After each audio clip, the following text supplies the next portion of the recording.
18 months of invisibility teaches you things about a person. The way Franco Ravellini takes his coffee, for instance. Black, no sugar, in the same mug every morning at exactly 7:45.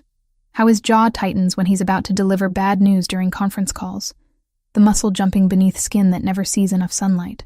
The fact that he touches his left cufflink twice before entering any negotiation. Like a baseball player with a superstitious ritual. I know these details because I've spent a year and a half watching him the way scientists observe distant stars. From a safe distance, cataloging patterns, never expecting to be noticed in return.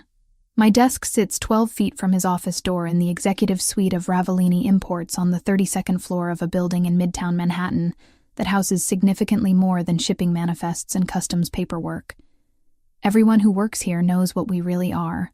The verified background checks, the non-disclosure agreements thick as novels, the way certain clients arrive through private elevators and leave through service exits. These things paint a picture that doesn't require explicit confirmation. I passed my background check 18 months ago. Desperate enough for the $70,000 salary that I didn't ask questions about why an import company needed a secretary with top-level security clearance. The money was obscene compared to my previous job at a law firm, where I'd made $38,000 and could barely cover rent in my studio apartment in Queens. Now I send $800 home to Connecticut every month. It's not enough to fix everything. Nothing could fix the fact that my father, James Richardson, lost his management position at 56 and has spent the last 2 years sinking into depression so deep, my mother worries he'll never surface.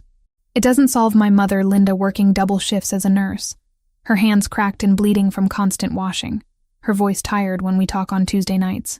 It doesn't pay for my 19-year-old sister Kayla's 4-year university, just her community college tuition and books. But it helps. That's what I tell myself when I file documents I'm not supposed to understand. When I schedule meetings I'm not supposed to remember. When I carefully don't notice the way certain men arrive at Franco's office with tension in their shoulders and leave with blood on their knuckles, hidden beneath expensive suit jackets. I tell myself the money helps. And I keep my head down, and I remain invisible. Franco has never looked directly at me. Not once in 547 days. He issues instructions to a point approximately 6 inches to the left of my face. Schedule the meeting with the Greco family for Thursday. Cancel my 3 o'clock. I need the Ferraro contracts by noon. His voice is always the same. Low, controlled, with the barest trace of an Italian accent that surfaces on certain vowels. The accent gets stronger when he's angry, I've noticed, though his anger is never directed at me. How could it be? You can't be angry at furniture. Thursday evening arrives with the kind of November rain that feels personal, each drop hitting the windows like an accusation. Most of the office has emptied by 6, but I'm still at my desk, organizing documents for tomorrow's meeting. Franco is particular about his paperwork, everything alphabetized, color-coded, with tabs marking relevant sections. It's tedious work, but I've learned that attention to detail is the difference between keeping this job and becoming a liability. Liabilities disappear in Franco's world. I've never asked where they go. I'm on my 3rd stack of contracts when the private elevator chimes. I glance up, expecting Marco or one of the other security personnel who rotate through the building like ghosts in expensive suits. Instead, Roberto De Luca steps out, shaking rain from his dark hair. Water drips from his leather jacket onto the marble floor, and he doesn't bother wiping his shoes on the mat. He's grinning, which is his default expression, the kind of smile that crinkles the corners of his eyes and makes him look younger than his 32 years. Emily, he says, and I'm so startled to hear my name that I nearly drop the folder in my hands. In 18 months, Franco has never used my name. It's always, schedule this, or I need that, as if I'm a particularly efficient piece of software rather than a human being. Mr. De Luca, I reply, recovering quickly. Mr. Ravellini isn't expecting you until 7. Roberto, he corrects, moving closer to my desk. We've known each other long enough to skip the formalities, don't you think? Have we? I've seen him maybe a dozen times, always in passing, always with that same easy smile that seems designed to put people at ease. He's Franco's oldest friend. I know that much.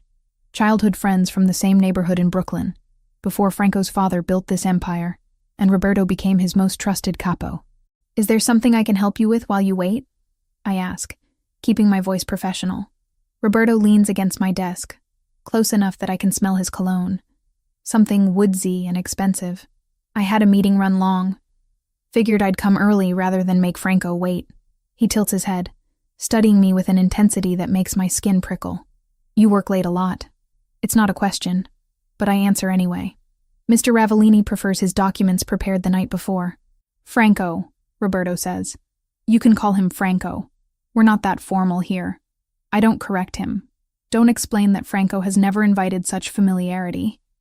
Instead, I return my attention to the contracts, hoping Roberto will take the hint and wait in one of the leather chairs by the elevator. He doesn't. You've been here over a year now, right? He continues, pulling up a chair and sitting backward on it, arms folded over the backrest. How are you liking it? The question is so unexpected that I actually look at him. Really look at him. Brown eyes, easy smile. The kind of handsome that probably gets him whatever he wants from most women. There's a scar above his left eyebrow, barely visible, and his knuckles are slightly swollen. Recent violence. Carefully hidden. It's a good job, I say carefully. That's the most diplomatic non-answer I've heard all week. He laughs, the sound genuine. Come on, you can be honest.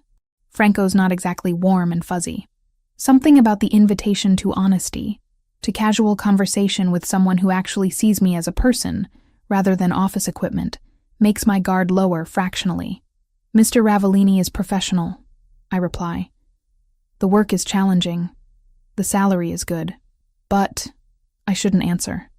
Every instinct cultivated over 18 months of careful invisibility screams at me to redirect, to deflect, to return to my filing.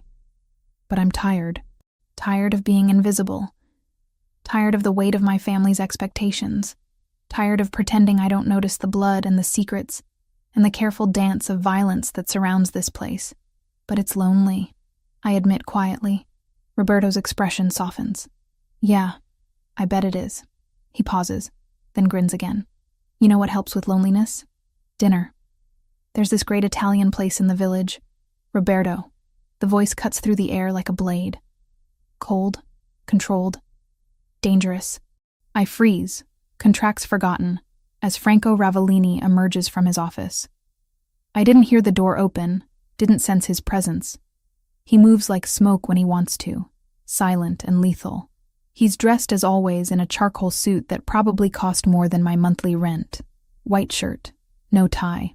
His black hair is styled back from his face, revealing features that would be handsome if they weren't quite so intimidating. Strong jaw, straight nose, full lips currently pressed into a thin line. But it's his eyes that pin me in place. Dark brown, almost black in the low lighting, and for the first time in 547 days, they're looking directly at me. The impact is physical. My breath catches, my heart rate spikes, and every nerve ending suddenly fires with awareness. This is what it feels like to be seen by Franco Ravellini, I realize. Like being caught in a spotlight, examined, assessed, catalogued. Boss, Roberto says, standing smoothly. I was early. Just keeping your secretary company. I can see that. Franco's voice hasn't changed pitch, but something underneath it has shifted. Something cold and sharp and barely contained. His gaze moves from me to Roberto, and I watch the muscle in his jaw jump. What were you discussing? Just making conversation, Roberto replies, but there's an edge of wariness in his tone now. Getting to know Emily here. She's been working for you for, 18 months? And we've barely exchanged 2 words.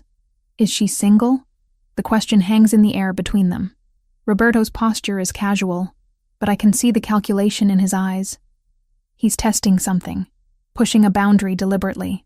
Franco goes very, very still. I've seen him angry before. I've watched him end phone calls with quiet threats that made men twice his size pale. I've observed the way his control never slips. How violence when it comes is delivered with surgical precision. This is different. This is rage wrapped in ice, contained by force of will alone. His hands curl into fists at his sides. His breathing remains even, but his eyes, those dark eyes that are finally looking at me, burn with something I can't name. Get in My office. Each word is delivered with devastating quiet. Now. Roberto raises his hands in mock surrender, smile slipping. Hey, I was just... Now. The command leaves no room for argument. Roberto shoots me an apologetic glance, then walks toward Franco's office. As he passes, Franco's hand shoots out, gripping his arm with enough force that I see Roberto wince. Don't, Franco says, voice dropping to barely above a whisper. Ever speak to her again. Then he releases Roberto, who disappears into the office. But Franco doesn't follow immediately. Instead, he turns those burning eyes back to me, and I feel stripped bare under his gaze, exposed, vulnerable in a way I haven't felt since the first day I walked into this building. Mr. Ravellini, I start, not sure what I'm going to say. Starting tomorrow, he interrupts. You'll have a driver. Thomas will pick you up at 7:30 every morning and bring you home every evening. You'll also have security protocols updated. Marco will brief you. I don't understand. You have access to sensitive information. You work late hours. You should have had protection before. His jaw tightens again. That was an oversight on my part. But this isn't a request, Miss Richardson. Miss Richardson. He knows my last name. Of course he does. He probably knows everything about me, from my social security number to my family's address in Connecticut. But hearing it spoken in that low, controlled voice sends an involuntary shiver down my spine. I understand, I say. Because what else can I say? He nods once, curtly, then turns toward his office. But at the doorway, he pauses, looking back over his shoulder. For a moment, our eyes meet again, and I see something I don't expect in his expression. Possession. Not attraction, not interest. Possession. The look a man gives something that belongs to him, that he's claimed whether or not anyone else knows it yet. Then the door closes behind him, and I'm left alone at my desk, contracts scattered around me, heart hammering against my ribs. Through the thick office door, I can hear raised voices, Roberto's, placating and confused, Franco's, low and lethal and final. The conversation lasts exactly 90 seconds. Then Roberto emerges, his easy smile completely gone, replaced by something that looks like genuine fear. He doesn't look at me as he heads for the elevator, doesn't say goodbye, just leaves with the kind of haste that suggests survival instinct overriding pride. I wait for Franco to emerge, to issue more instructions, to explain what just happened. He doesn't. I sit at my desk for another hour, finishing the filing with shaking hands, hyper-aware of the closed door and the man behind it who finally sees me. When I leave at 8:30, my phone buzzes with a text from an unknown number. This is Thomas. I'll be your driver starting tomorrow. 7:30 a.m. pickup at your address. Mr. Ravellini has briefed me on your security needs. I stare at the message for a long moment, then at the office building behind me. Somewhere on the 32nd floor, Franco Ravellini sits in his office, doing whatever it is he does when the rest of the world isn't watching. And apparently, he's thinking about my security needs. The rain has slowed to a drizzle, coating everything in a fine mist that catches the streetlights like scattered diamonds. I pull my jacket tighter and start the walk to the subway, knowing, even as I do, that tomorrow, this walk will be the last one I take alone.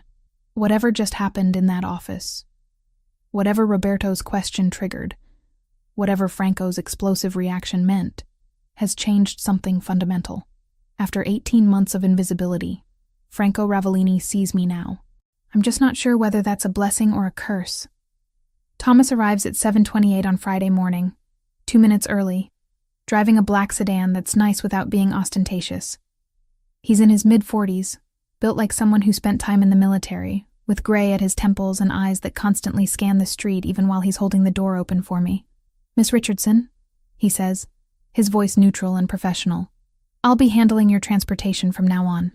I slide into the back seat, leather still holding the scent of whatever expensive cleaner they use, and try not to feel like I've crossed some invisible line. Yesterday, I took the subway. Today I have a driver. The shift feels monumental, like stepping from one world into another without warning.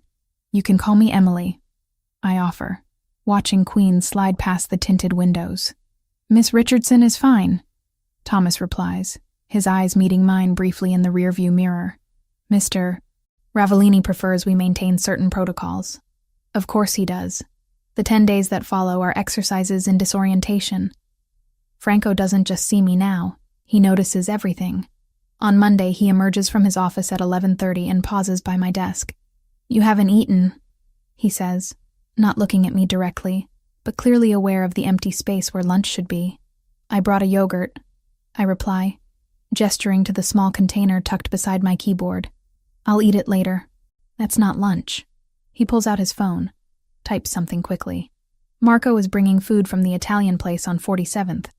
You need proper nutrition if you're working through lunch.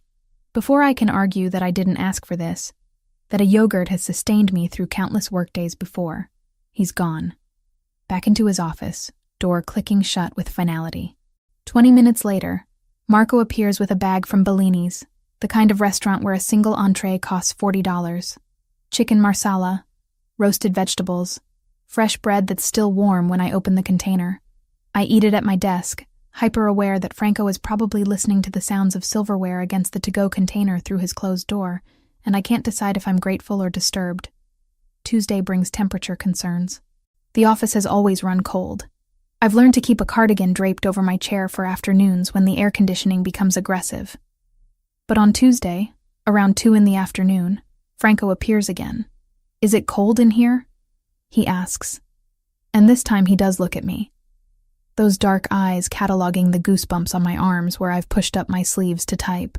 It's fine, I say automatically, reaching for my cardigan. He frowns. Actually frowns, a crease appearing between his eyebrows. The temperature should be comfortable for everyone working here. Really, Mr. Ravellini, it's... But he's already moving to the thermostat, adjusting it up 3 degrees. The heating system kicks on with a soft hum, and within minutes the chill begins to dissipate. Better? He asks. Yes, I admit, because lying would be pointless when he's standing there watching me with that focused intensity. Thank you. He nods once and returns to his office, leaving me to marvel at the strangeness of having my comfort suddenly matter to a man who, for 18 months, treated me like office equipment. Wednesday is when I start hearing things. Marco mentions casually, while delivering my afternoon coffee, apparently another new protocol I haven't agreed to, that Roberto has been transferred to oversee the port operations in Brooklyn. Temporarily, Marco adds, though his tone suggests otherwise. Mr. Ravellini thought his skills would be better utilized there. I don't ask what really happened. I don't need to. Roberto flirted with me on Thursday evening. By Wednesday, he's been relocated to the opposite end of the borough, managing dock workers and shipping manifests, instead of attending high-level strategy meetings in Manhattan. The message is clear. Franco Ravellini doesn't share. What he considers his to share, I'm still trying to understand. Thursday afternoon brings the incident that crystallizes exactly how much has changed. 3 men arrive for a 2:00 meeting. Associates whose names I've filed away in the careful mental catalog I maintain of everyone who passes through these doors. Vincent Caruso, Anthony Greco, and Paul Ferraro. Mid-level operators. The kind who do the actual work while people like Franco make the decisions. I've interacted with them before, always with the same professional distance. They ignore me. I ignore them. We maintain the comfortable fiction that I'm too insignificant to notice. Today is different. They're early, arriving at 1:50 and settling into the leather chairs by the elevator to wait. I continue working, updating the attendance logs for Friday's larger meeting, when Vincent calls out, "Hey, sweetheart, you think you could grab us some coffee?" I look up, surprised by the casual presumption. In 18 months, no one has called me sweetheart. "There's a coffee station right there," I reply, gesturing to the setup against the far wall. Expensive espresso machine, selection of pods, cream and sugar arranged neatly on a tray. "Yeah, but that's what you're here for, right?" Vincent grins, the expression more leer than smile. "The secretary brings the coffee. That's how it works." Something unpleasant coils in my stomach. I'm about to respond, politely, professionally, but firmly, when Franco's office door opens. He doesn't say anything at first. Just stands there, one hand still on the doorknob, his expression absolutely glacial as he looks at Vincent. The temperature in the room drops 10 degrees. "What?" Franco says, his voice so quiet I have to strain to hear it. "Did you just call her?" Vincent's grin falters. I was asking for coffee, boss. Didn't mean anything by it." "Stand up." Vincent glances at the other two men, confusion flickering across his features. "Boss?" "Stand up." Each word is delivered with surgical precision, the kind of tone that suggests compliance is the only option that doesn't end badly. Vincent stands slowly, his earlier confidence evaporating. Franco closes the distance between them in 4 strides, stopping close enough that Vincent has to tilt his head back slightly to maintain eye contact. Franco has 3 inches on him, I realize, and right now he's using every bit of that height advantage. "Her name is Miss Richardson," Franco says, still in that dangerously quiet voice. "She is not sweetheart, not honey, not any other diminutive you think makes you sound friendly. She is my executive secretary, which means she outranks you in this organization by several levels. Do you understand?" "Yeah, boss. Do you understand?" Franco repeats. And now there's something underneath the quiet, something cold and lethal that makes my breath catch. "Yes," Vincent says quickly. "I understand. I'm sorry." Franco holds his gaze for another 3 seconds. I count them, watching the way Vincent's Adam's apple bobs as he swallows nervously, then steps back. "The meeting is canceled," Franco announces. "All 3 of you can leave. Anthony, you're running the Ferraro operation now. Vincent, you're reassigned to collections in Staten Island effective immediately. Paul, you'll receive new instructions by end of day." "Boss, come on," Vincent starts, desperation creeping into his voice. "It was just out." The single word carries enough weight that all 3 men move toward the elevator without further argument. The doors close on Vincent's pale, stricken face. Silence settles over the office like snowfall. I sit frozen at my desk, contract forgotten, trying to process what just happened. Franco demoted a man, possibly ended his career, because he called me sweetheart. Franco turns to me, and the cold mask slips just slightly. "I apologize," he says. "That should never have happened. You deserve respect. Mr. Ravellini, you always have." He runs a hand through his hair, a gesture of frustration I've never seen from him before. It was my failure to make that clear from the beginning. The weight of his attention is almost physical. I feel pinned by it, examined, and something in his expression makes my pulse quicken. Not fear exactly, but awareness. The kind of awareness that comes from being truly seen by someone for the first time. "Thank you," I manage finally, the words inadequate for the complexity of what I'm feeling. He nods once, then returns to his office, leaving me alone with my racing thoughts. That evening, Thomas drives me home in thoughtful silence. I watch the city lights blur past the window and try to make sense of the past 10 days. Try to understand what it means that Franco Ravellini has decided I matter. Friday arrives with its own strangeness. The office feels different. Everyone who comes through is more careful around me, more respectful. Word has spread about what happened to Vincent. The invisible line that separated me from the organization has been erased, replaced by something I don't quite understand yet. At 7 o'clock, as I'm organizing the last files for Monday, Franco emerges from his office.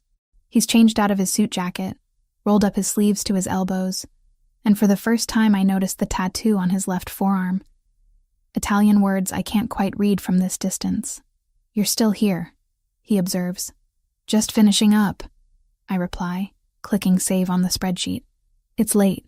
He pauses, seeming to weigh something internally. "You should eat. I should eat. We'll go together." It's not phrased as a question, but there's something in his posture, a slight tension in his shoulders maybe, that suggests I could refuse if I wanted to. The problem is, I don't want to. "Where?" I ask, closing my laptop. "Italian place I know. Good food, quiet. We can talk." "About what?" For the first time since this all started, Franco's expression shifts into something that might be amusement. "You've been working for me for 18 months. I know nothing about you except what appears on background checks. That seems like an oversight worth correcting. And if I'd rather keep my personal life private, then you tell me." and we have a short dinner discussing nothing more interesting than tomorrow's weather. He tilts his head slightly. But I don't think that's what you want. He's right, which bothers me more than the invitation itself. I've spent 10 days watching him notice me, protect me, insert himself into my life through temperature adjustments and lunch orders and demotions delivered on my behalf. Part of me wants answers. What changed? Why now? What does he want from me? But another part, the part that's been invisible for so long it forgot what it felt like to be seen, just wants to keep being noticed. Okay, I say, surprising myself with the simplicity of my agreement. Dinner. Good. Franco pulls out his phone, types something quickly. Thomas will drive us. 20 minutes. I gather my things slowly, watching him from the corner of my eye as he returns to his office to collect his jacket. When he emerges, fully dressed again, he looks every inch the dangerous man I know he is. Controlled, powerful, someone who makes people disappear for crossing invisible lines. But when his eyes find mine across the office, there's something else there too. Something that looks almost like relief. The restaurant Franco chooses isn't what I expect. Not the flashy, see and be seen type of place where Manhattan's elite parade their wealth, but a small establishment tucked into a side street in the West Village. The kind of place you'd walk past without noticing unless you knew to look for the unmarked door between a bookshop and a vintage clothing store. Thomas drops us at the curb, and Franco places his hand on the small of my back as we approach. Not pushing, just guiding. The touch is light, barely there, but it sends electricity up my spine nonetheless. Inside, the space is intimate. Maybe 15 tables, half of them empty despite it being Friday evening. Exposed brick walls, candlelight reflecting off wine bottles arranged on wooden shelves, the scent of garlic and fresh basil heavy in the air. An older man emerges from the kitchen, his face splitting into a genuine smile when he sees Franco. Franco, he says, pulling him into an embrace that Franco returns with surprising warmth. They exchange rapid Italian, too fast for me to catch more than a few words, before the man turns to me with curious eyes. And who is this beautiful young woman? He asks in accented English. Emily Richardson. Franco replies before I can introduce myself. Emily. This is Giovanni Rossetti. He's owned this place for 30 years. 32, Giovanni corrects, taking my hand and kissing it with old-world charm. Welcome, Miss Richardson. Any friend of Franco's is family here. He leads us to a corner table, the most private spot in the restaurant, where we're partially hidden by a decorative screen. Franco holds my chair, another gesture that catches me off guard, before settling across from me. Wine? Giovanni asks, not bothering with menus. The Barolo, Franco says. And we'll have whatever you're making tonight. Giovanni nods approvingly and disappears, leaving us alone with the candle flickering between us. You don't even look at menus? I ask, trying to find solid ground in this increasingly surreal situation. Giovanni knows what I like, and he's never steered me wrong. Franco leans back in his chair, studying me with that intensity that's become familiar over the past 10 days. You're uncomfortable. It's not a question, but I answer anyway. This is strange. 2 weeks ago you didn't know I existed. Now we're having dinner together. I always knew you existed, Emily. The use of my first name sends another jolt through me. He's never used it before. Always Miss Richardson, in that formal way that maintained distance. You have a funny way of showing it, I say. 18 months of looking through me like I was made of glass. Something flickers across his face. Regret, maybe, or acknowledgement. I had reasons. Such as, Giovanni returns with wine, pouring generous glasses for both of us before retreating again. Franco takes a sip, considering his words carefully. This world I operate in. He begins slowly. It requires certain boundaries. People close to me become targets, become leverage that enemies can use. For 18 months, I kept you at a distance because distance meant safety. What changed? Roberto. Franco's jaw tightens at the name. When he looked at you, when he asked if you were single, I realized the distance hadn't protected you at all. You'd been vulnerable this entire time, and I'd been too focused on maintaining boundaries to notice. I take a long drink of wine, needing the warmth as his words sink in. So the driver, The security protocols. All of it. That's because you feel guilty. That's because you matter. He says it simply, directly, his dark eyes holding mine. You've mattered for longer than I was willing to admit, even to myself. The admission hangs between us, heavy with implications I'm not sure I'm ready to examine. I redirect, seeking safer territory. Tell me about Giovanni. How do you know him? Franco allows the subject change, though I see understanding in his expression. He was friends with my father. When I was younger, maybe 10 or 11, my father would bring me here after school. Giovanni would let me do homework at that table by the window while they talked business. What kind of business? A slight smile, the kind that required privacy and trust.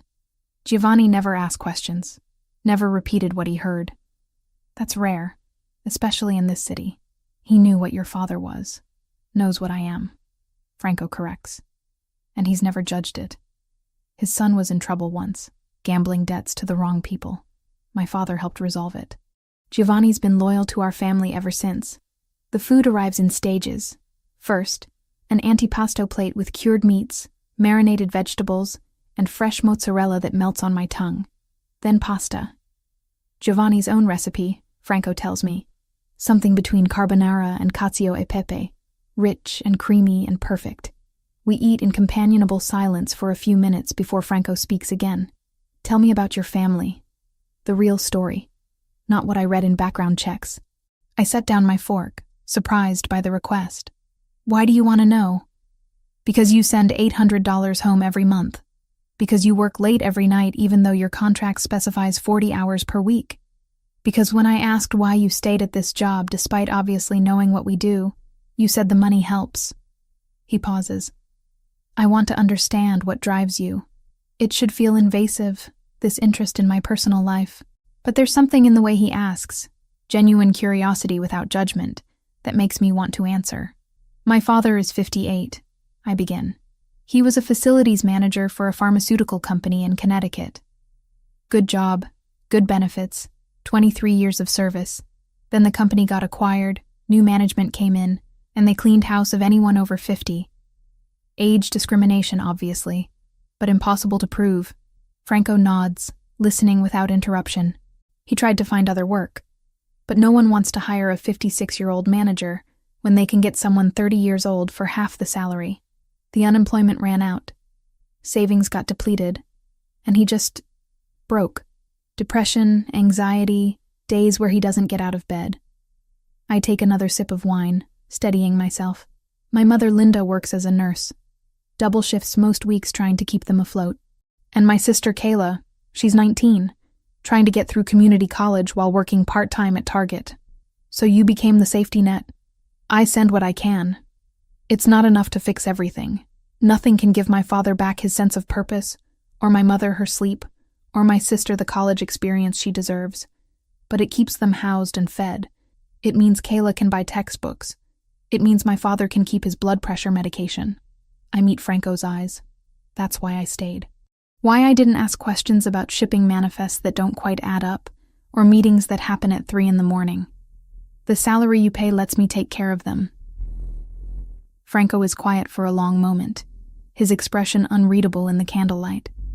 When he speaks, his voice is softer than I've ever heard it. My father died 5 years ago. Heart attack in his office on a Tuesday afternoon. He was 61. Franco turns his wine glass slowly between his fingers. He built everything from nothing. Came from Naples with barely enough money for a week's rent.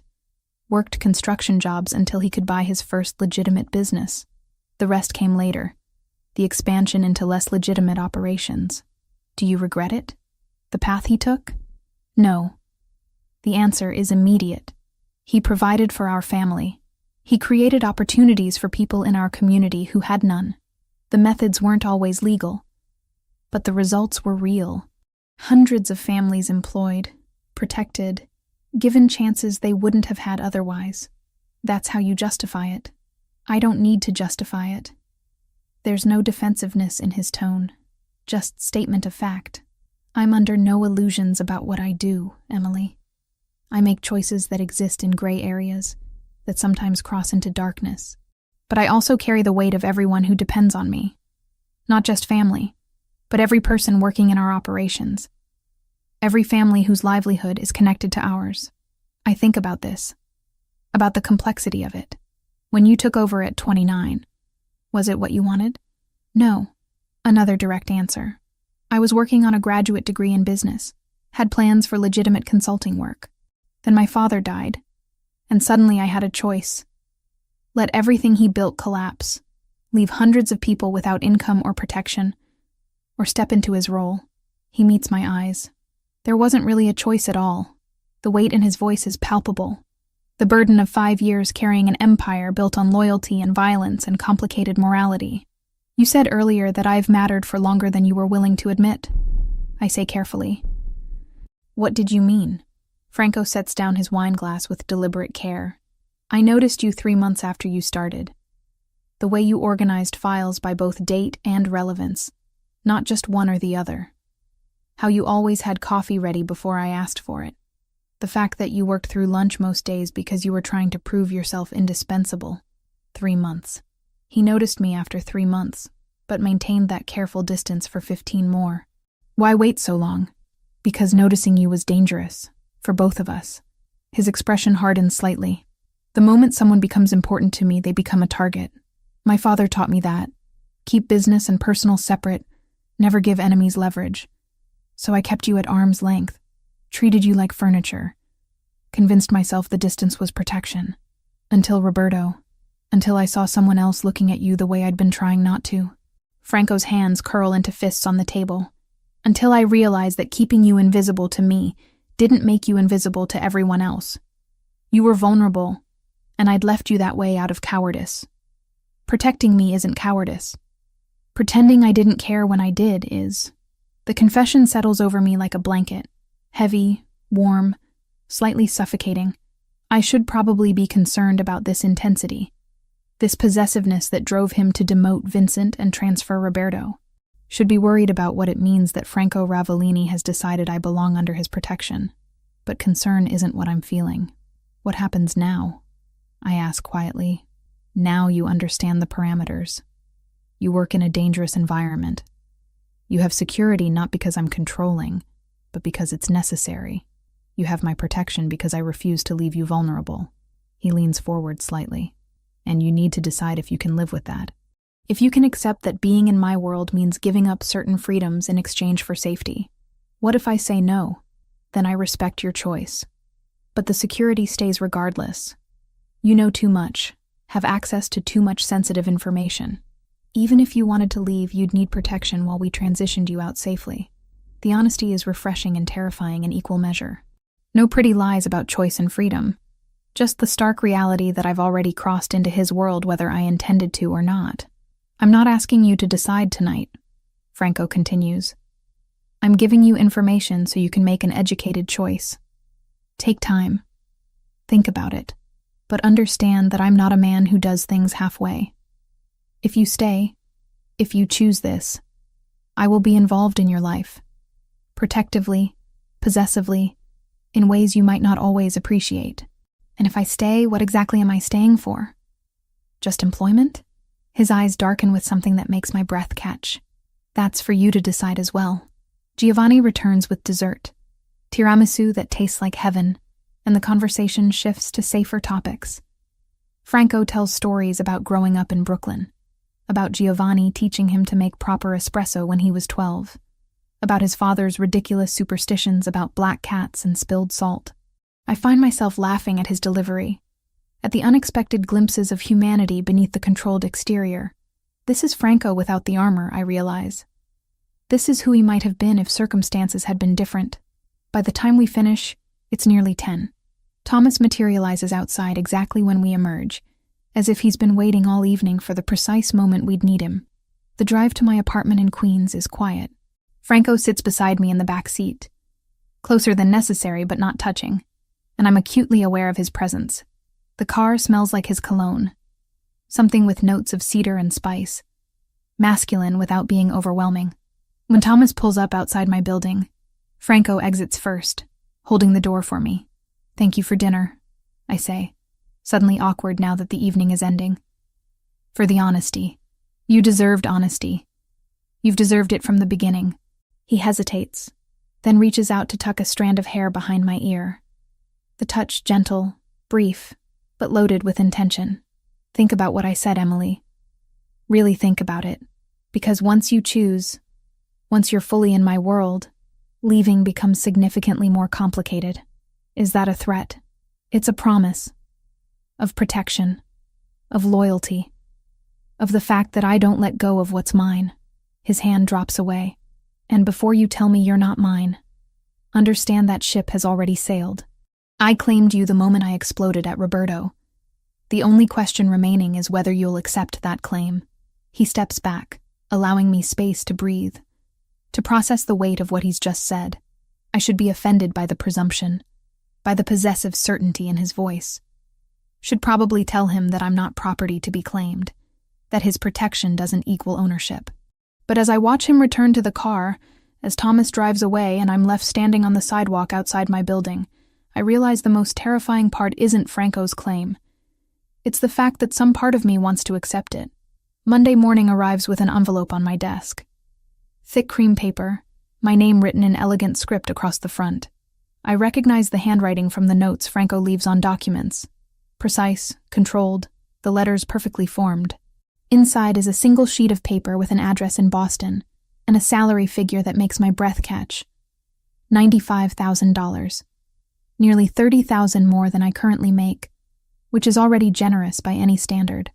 The position is vague, executive liaison for Northeast operations. But the message is crystal clear. Franco is offering me an escape route, a way out of his world with a significant financial cushion to ease the transition. I fold the paper carefully, slide it back into the envelope, and carry it directly to his office door. I don't knock. I walk in, close the door behind me with enough force that it clicks loudly, and place the envelope in the center of his desk. Franco looks up from his laptop, one eyebrow raised at my entrance. No, I say simply. You haven't even considered it. There's nothing to consider. If you want me gone, be honest about it. Don't try to dress it up as a promotion or convince me it's for my own good. I cross my arms, anger giving me courage I didn't know I possessed. I'm not a child who needs to be manipulated into making the right choice. Franco closes his laptop with deliberate care, his attention now completely focused on me. It's not manipulation. It's providing options. It's you deciding what's best for me without asking what I want. And what do you want, Emily? The question stops me cold. What do I want? To keep working here. Keep sending money home to my family. Keep existing in this strange new dynamic where Franco Ravellini actually sees me. Or to take the safe option, the smart option, the one that removes me from proximity to violence and danger. I want transparency, I say finally. You told me Friday that I deserved honesty, that I should think about whether I can handle being in your world. Well, I've thought about it. I'm choosing to stay. But if you can't accept that choice, if you're going to keep trying to push me away for my own protection, then we have a problem. Franco stands, moving around his desk with that predatory grace that's become familiar. He stops close enough that I have to tilt my head back to maintain eye contact, close enough that I can smell his cologne. You have no idea what you're choosing, he says quietly. You think you understand this world, but you've only seen the surface. The security, the carefully managed distance from actual operations. You haven't seen the violence, the consequences of mistakes, the way enemies target anyone who matters. Then show me. Stop treating me like delicate porcelain and show me what this life actually means. I hold his gaze, refusing to back down. You said yourself that distance didn't protect me, so stop trying to maintain it. For a long moment, he just looks at me. Something unreadable in those dark eyes. Then he reaches out, tucking a strand of hair behind my ear in that gesture that's becoming familiar. You're sure about this? I'm sure. Then the envelope gets shredded, and you stay. But understand something, Emily. If you stay on my terms. With my security protocols, my rules, my involvement in your life. His hand drops to my shoulder, thumb brushing my collarbone. No more arguments about drivers or guards or measures I deem necessary. Agreed? I should probably negotiate, establish some boundaries, maintain some independence. But the truth is, I'm tired of fighting. Tired of pretending I don't want exactly what he's offering. Protection, attention, the certainty of mattering to someone. Agreed, I say. But I have conditions too. Such as, you keep me informed. Not about everything. I understand there are operational details I'm better off not knowing. But about threats, about situations that might affect me directly. I can't make good decisions if I'm operating blind. Franco considers this, then nods slowly. Fair. What else? You don't lie to me. Not even omissions to spare my feelings. If something is happening that I should know about, you tell me. Even if the truth is ugly, especially then. Something that might be respect flickers across his expression. Anything else? Yes. You stop trying to manage my relationship with my family. They're mine to handle, and I won't have you interfering there. Franco's jaw tightens slightly at this one, but he nods. As long as they remain unconnected to any threats or operational concerns, your family is your business. Good. I step back, needing space to breathe now that we've established these parameters. Then we have an agreement. We do. Franco returns to his desk. But before sitting, he adds, for what it's worth, I'm glad you're staying. The admission catches me off guard, softening the residual anger from finding that envelope. You have a terrible way of showing it. I know. A ghost of a smile. It's not one of my strengths. The 3 weeks that follow settle into a new normal. Franco no longer maintains careful distance. Instead, he finds excuses to be present. He works from the outer office some afternoons, his laptop set up at the conference table where he can see me at my desk. He accompanies me to lunch, claiming he needs to eat anyway, and we might as well go together. He stays late when I stay late, the two of us working in companionable silence, until Thomas arrives to drive us both home. It should feel suffocating, this constant proximity, but somehow it doesn't. Instead, I find myself looking forward to our afternoon coffee breaks, to the way Franco explains the legitimate side of his operations when I ask questions, to the rare moments when his carefully maintained control slips, and I catch glimpses of the man beneath the armor. On a Wednesday afternoon, 3 weeks after I refused the Boston transfer, Franco emerges from his office with an unusual request. There's an event Friday evening, a fundraiser for the Brooklyn Children's Hospital. I'm expected to attend. He pauses, studying me. I'd like you to come with me. As your secretary? I ask, confused about why I'd be needed at a charity event. As my guest. The distinction hangs in the air between us. Guest, not employee. This isn't about taking notes or managing schedules. This is something else entirely. Why? Because these events are tedious, and your company would make them less so. Because I attend dozens of these functions a year, and would prefer for once to have someone there I actually want to talk to. He moves closer. And because people need to see you with me, need to understand that you're under my protection, making me visible to your world, making the protection official. Franco's expression is serious. Right now, only my inner circle knows you matter. This would expand that circle considerably. Anyone who might consider targeting you would know it means war with me. It's a power move, I realize. A public claiming that leaves no room for misinterpretation. But it's also an invitation into his life beyond these office walls, a signal that I'm not just an employee anymore. What's the dress code? I ask instead of analyzing the implications. Relief flickers across his face. Formal. I'll have something sent to your apartment.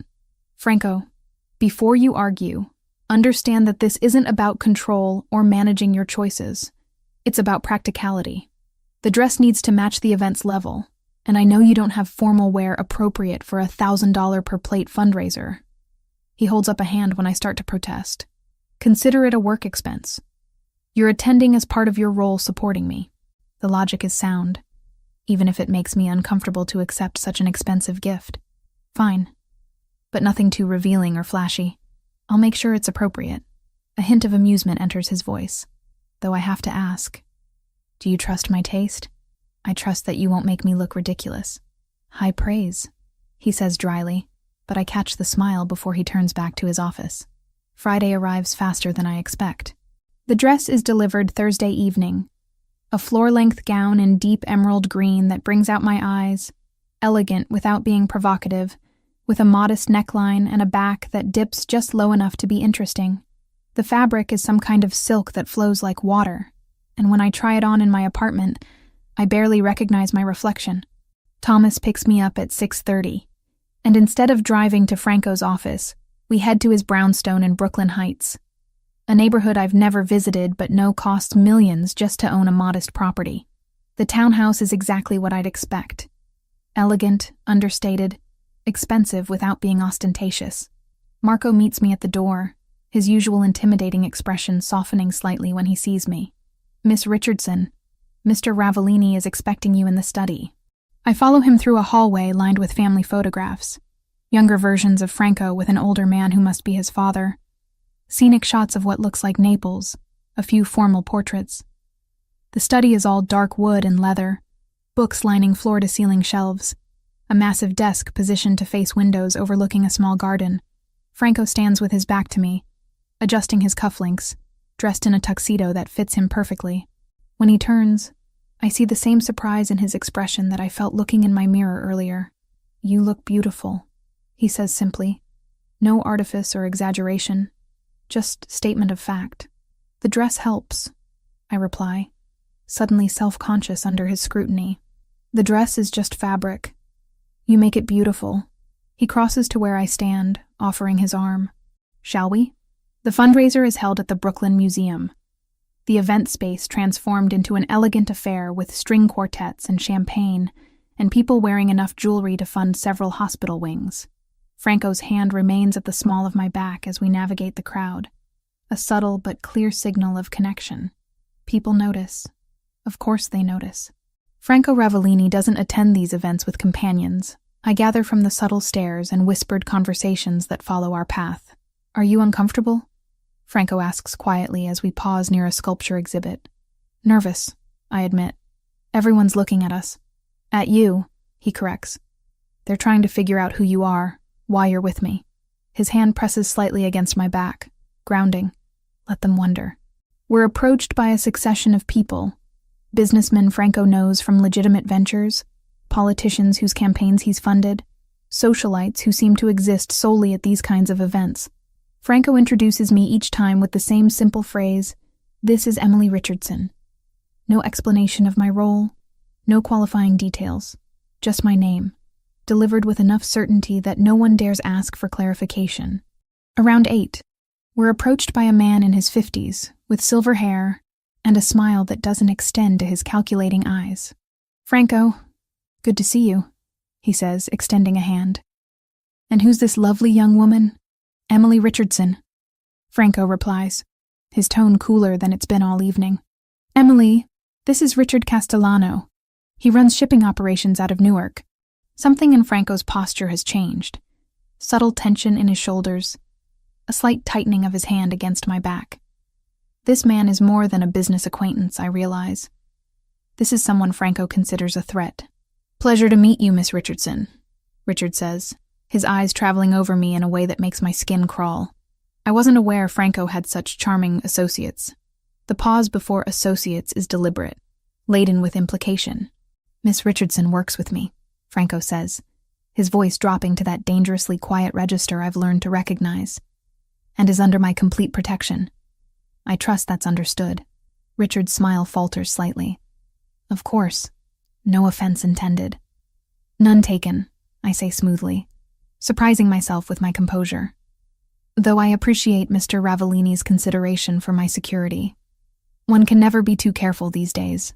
The subtle reminder that I'm aware of the world we operate in seems to satisfy Richard, who makes his excuses and moves away quickly. "Well handled," Franco murmurs once we're alone again. Richard is with the Yakuza Yamaguchi operations. They've been testing boundaries in Brooklyn recently. Is that what all this is about?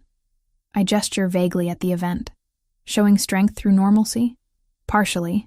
These events serve multiple purposes. Legitimate charity work, networking, and yes, showing that I'm established enough in respectable society that challenging me has consequences beyond the obvious. He guides me toward the exit. But I think we've accomplished what we needed to. "Want to leave?"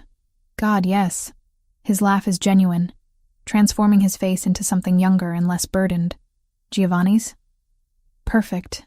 We end up at the little restaurant in the West Village, still in our formal wear, eating Giovanni's pasta and drinking wine while the old man tells increasingly exaggerated stories about Franco as a child. He was terrible at cooking, Giovanni says, gesturing dramatically. Burned water somehow. His poor mother. She tried to teach him, but no. Nothing. I was 10, Franco protests, but he's smiling. And the pot was defective. The pot was fine. Your attention was defective. I laugh, watching this side of Franco that exists outside the weight of leadership and violence. This version that allows himself to be teased, to reminisce, to simply exist without the armor. On the drive back to my apartment, Franco is quiet, but it's comfortable silence rather than tense. When Thomas pulls up outside my building, Franco gets out with me, walking me to the door as he's started doing recently. "Thank you for tonight," he says. "For coming with me. For handling Richard and everyone else with grace. Thank you for the dress. For including me in that part of your life. Emily." He reaches out, his hand cupping my cheek. "You're not just included in parts anymore. He pauses, searching for words. "You're integral. To the work. To the organization. To my life. I need you to understand that." The admission should probably concern me. This level of importance. This depth of connection forming so quickly. But standing here in the November night air, with his hand warm against my skin, and his eyes reflecting streetlight, concern is the furthest thing from my mind. "I understand," I say softly. He leans down slowly, giving me time to pull away, to establish boundaries. When I don't, his lips brush mine. Gentle, questioning, nothing presumptuous about it. I rise on my toes, closing the remaining distance, and kiss him properly. His free hand moves to my waist, pulling me closer, and for a moment the entire world narrows to this. His mouth on mine, his body warm and solid. The way kissing him feels like coming home to a place I didn't know I was missing. When we break apart, both breathing harder, Franco rests his forehead against mine. "I should let you go inside," he murmurs. "You should," I agree, making no move to step away. He smiles, actually smiles, and kisses me again briefly before forcing himself to step back. "Good night, Emily." "Good night." I watch him return to the car, watch Thomas drive away, then finally go inside, my lips still tingling, my heart racing with the certainty that everything just changed again. The month following that first kiss reshapes my understanding of what it means to be connected to someone. Franco doesn't just include me in his world, he pulls me into the center of it, makes me integral in ways I'm still learning to navigate. It starts with the meetings, not the dangerous ones, not the discussions about territorial disputes or enforcement actions, but the strategic planning sessions where Franco and his inner circle make decisions about legitimate business operations. I sit in the corner with my laptop, ostensibly taking notes, but really I'm learning the language of this organization. The careful negotiations, the unspoken hierarchies, the way loyalty is both currency and shield. Roberto returns from his temporary reassignment at the port. He appears in the office on a Tuesday morning, knocking tentatively on Franco's door in a way that suggests genuine uncertainty about his welcome. I watch through the glass as Franco gestures him inside, as they speak for nearly 20 minutes. When Roberto emerges, he stops at my desk. "I owe you an apology," he says, his earlier confidence tempered by what looks like genuine regret. "I was testing Franco that night, trying to force him to admit feelings I suspected he had. I didn't think about how it would affect you, being used as a pawn in that game. The honesty catches me off guard." "You were trying to help him?" "In my own stupid way, yeah. He'd been watching you for months, pretending he didn't care, making himself miserable with the distance. I thought if I pushed the right button, he'd finally do something about it." Roberto grimaces. "I was right, but the method was selfish. I'm sorry. Apology accepted," I say, meaning it. Though you should know Franco didn't need pushing. Whatever was going to happen between us would have happened eventually. Maybe. But eventually can take years with Franco. He glances back toward the office. He's different now. Lighter somehow. You're good for him. After Roberto leaves, Franco calls me into his office. He's standing by the window, hands in his pockets, looking out over Manhattan. Roberto mentioned something interesting. He says without preamble. He's been seeing someone for about 6 months, a nurse named Vanessa Cooper. He's serious about her. That's good, I reply, sensing there's more to this conversation. He wants to bring her to the monthly family dinner, the one where everyone in my inner circle gathers with their partners and families. Franco turns to face me, which means people will expect you there as well. As what? Your secretary who happens to attend social events? As mine. He says it simply. No room for misinterpretation. Emily, everyone who matters already knows what you are to me. This isn't about hiding or pretending anymore. It's about making it official within the organization. The weight of what he's offering, or maybe claiming, settles over me. This isn't just dating. This is public acknowledgement within the dangerous world he operates in. A declaration that carries protection, but also expectation. What if I'm not ready for that level of commitment? Franco crosses to where I stand, his expression serious but not demanding. Then you tell me, and we slow down. But Emily, understand something. In my world, there's no such thing as casual. Either you're in, with all the protection and complications that brings, or you're out. There's no middle ground. No dating casually while we figure things out. That's not fair. No, he agrees. It's not. But it's reality. My enemies don't recognize nuance or gradual relationship progression. They see someone important to me, and they calculate how to use that against me, which means you need to be either fully protected or not connected to me at all. I sink into the chair across from his desk, processing this ultimatum that isn't quite an ultimatum. You're asking me to choose. I'm asking you to be honest about what you want. Because if you want this, us, then we do it my way. With security, with public acknowledgement, with your integration into every aspect of my life. He kneels in front of me, taking my hands. But if that's too much, if you need freedom more than you need this connection, I'll respect that. I'll hate it, but I'll respect it. The sincerity in his voice undoes me. This is Franco without armor, offering me the choice he claims doesn't exist while simultaneously making clear what choosing him means. I want this, I say quietly. It scares me, but I want it. Relief washes over his features. Then you'll come to the dinner, meet everyone properly. Let them see that you're not just someone passing through. Okay. He kisses me then, soft and claiming at once, and I taste the complicated truth of what I've agreed to. The dinner is held at Franco's brownstone the following Saturday. I arrive early at his request, ostensibly to help prepare, but really so I can acclimate to the idea of being on display. The house has been transformed.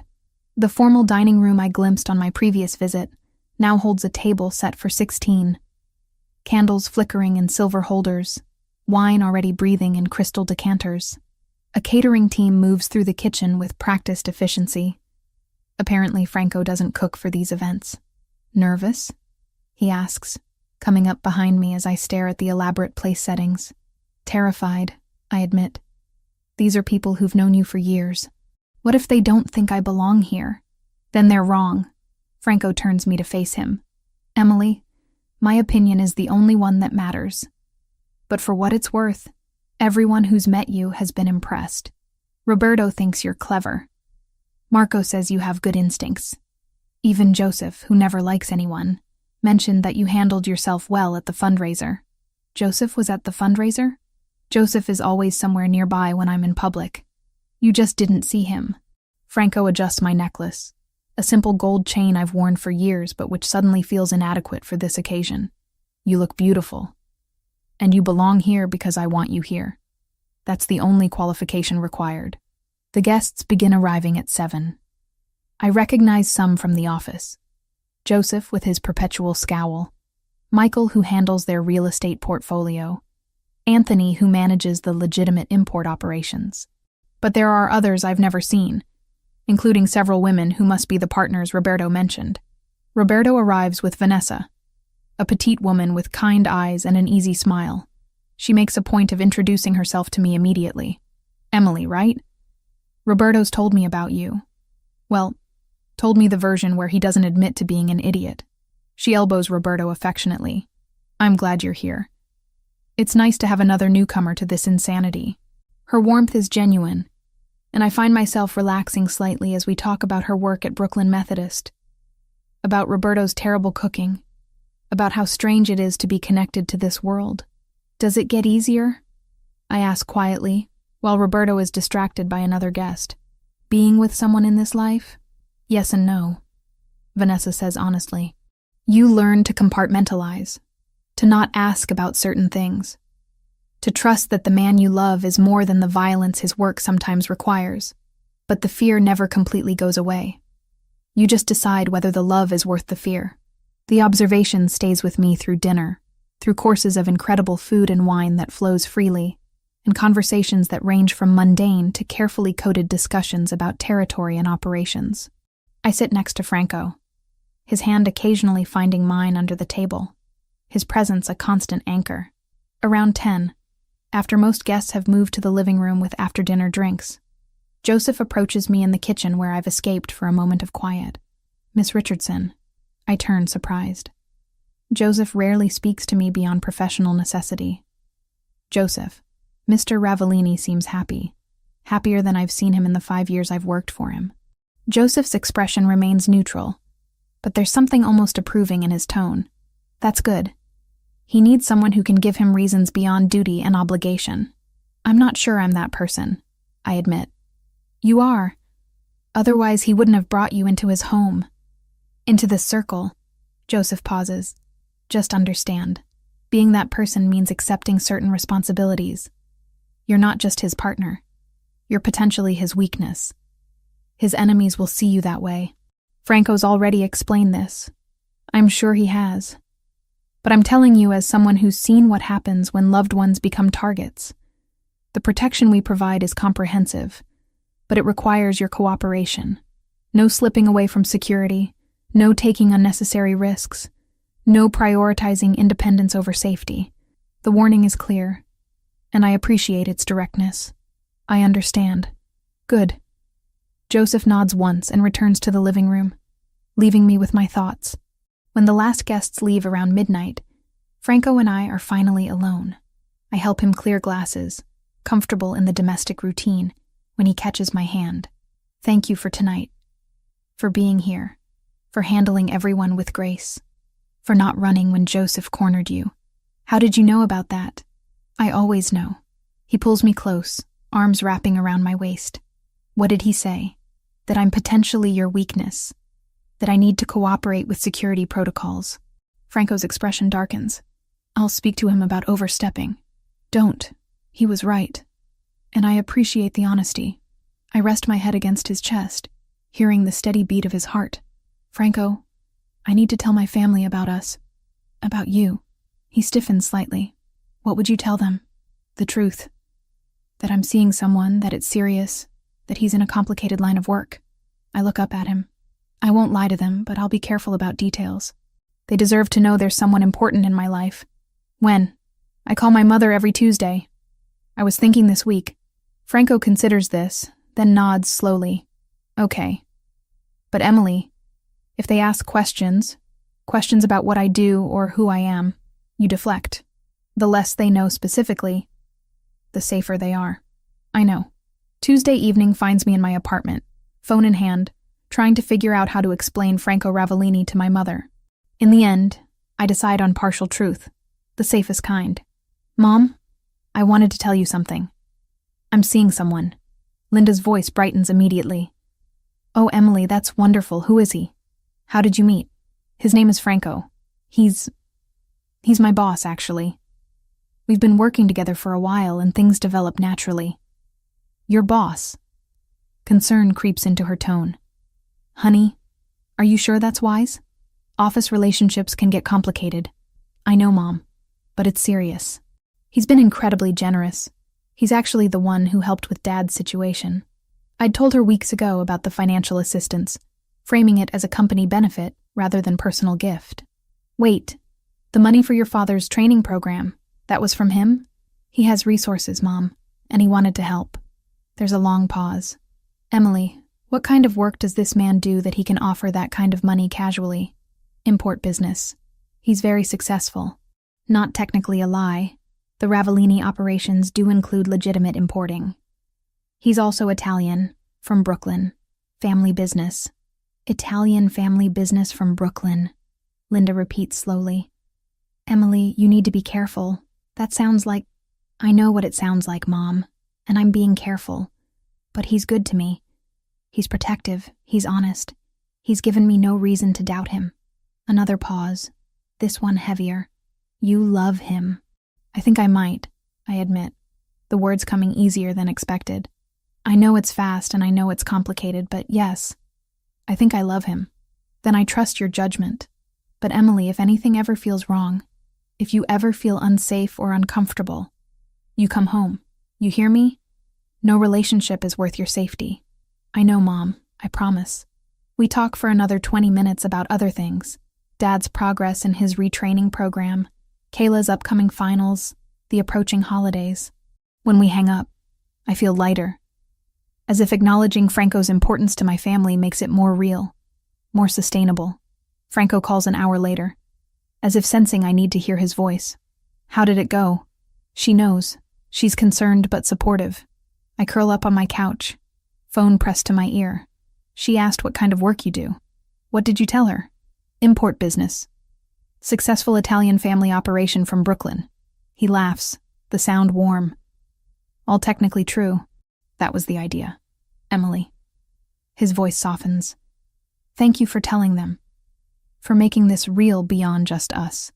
It is real, Franco. Terrifying and complicated and probably inadvisable. But real. Come stay with me tonight. The request catches me off guard. We haven't spent the night together yet. Haven't crossed that particular boundary despite the increasing physical intimacy of our relationship. Franco, just to sleep. I want you here. Want to wake up with you tomorrow. He pauses. But only if you're ready. No pressure.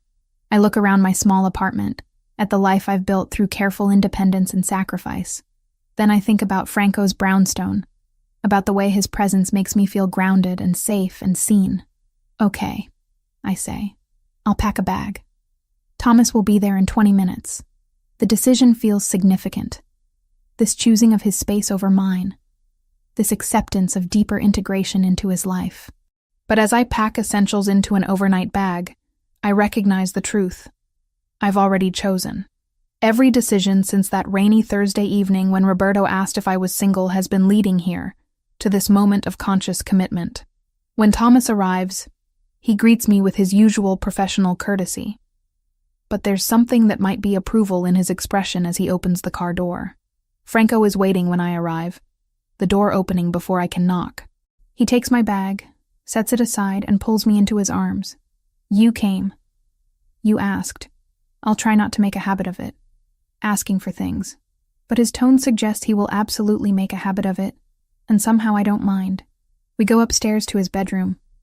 A space I've never seen before. All dark wood and masculine simplicity. He gives me space to change in the bathroom. And when I emerge in my plain cotton pajamas, feeling underdressed in his elegant space, he's already in bed wearing only sleep pants. I slide in beside him, hyper-aware of his warmth, of the intimacy of this domestic act. Come here, he murmurs, pulling me against his chest. I settle into him, my head on his shoulder, his arm around my waist. This is nice. I admit after a moment. This is perfect. He corrects. This is what I wanted but didn't know how to ask for. We lie together in comfortable silence, and I feel the day's tension drain away. This is trust, I realize. Not just physical but emotional. The vulnerability of sleep, of lowered defenses, of simply existing together. Emily? When I said you're mine, I meant it. Not as possession, but as belonging. The way I belong to you too. The confession, quiet in the darkness, settles into my chest like warmth spreading. I know, I whisper. I feel it too. His arms tighten around me, and I drift toward sleep feeling safer than I've felt in years, anchored by the steady rhythm of Franco's heartbeat and the certainty that, complicated or not, this is exactly where I'm supposed to be. The 2 months that follow our first night together blur into a rhythm I've never experienced before. Work during the day, evenings at Franco's brownstone more often than my own apartment, weekends that blend legitimate business with carefully guarded moments of normalcy. I'm learning to navigate the complicated reality of being Franco Ravellini's partner, discovering that love in his world comes with protocols and protection and a constant awareness of the dangerous machinery operating just beneath the surface. I meet the legitimate side of his operations first. The real estate holdings, the import company that actually does import Italian goods, the restaurant group he owns throughout Brooklyn. Franco walks me through quarterly reports with patience I didn't know he possessed, explaining profit margins and expansion plans with the same careful detail he uses for everything else. "Why are you showing me this?" I ask one evening, surrounded by financial documents in his home office. "Because you're part of my life now. All of it." He gestures to the spreadsheets. "This is how we maintain the facade, yes, but it's also real. These businesses employ 300 people legitimately. Their families depend on these operations. I need you to understand that not everything I do exists in moral gray areas. The businesses are impressive, profitable, well-managed, providing genuine value.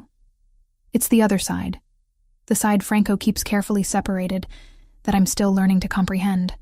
The threat from the Yakuza Yamaguchi has been escalating. I know this not from direct involvement, but from the increased security around me. From the tense meetings Franco takes in his office with the door firmly closed. From the way Joseph's usual scowl deepens whenever I mention going anywhere outside my established routine. On a Tuesday evening in early December, Franco comes home later than usual. I'm in his kitchen making pasta, a skill I've been teaching myself using recipes from Giovanni, when I hear the front door. His footsteps are heavier than normal, weighted with exhaustion. When he enters the kitchen, his tie is loosened, jacket discarded somewhere between the door and here, and there's a tightness around his eyes that speaks of stress barely contained. "Rough day?" I ask, keeping my tone light. The Yakuza made another move. Territory in Brooklyn they're claiming was never properly established as ours. Franco leans against the counter, watching me work. We're negotiating, but it's tense. This is new. Him volunteering information without me having to ask.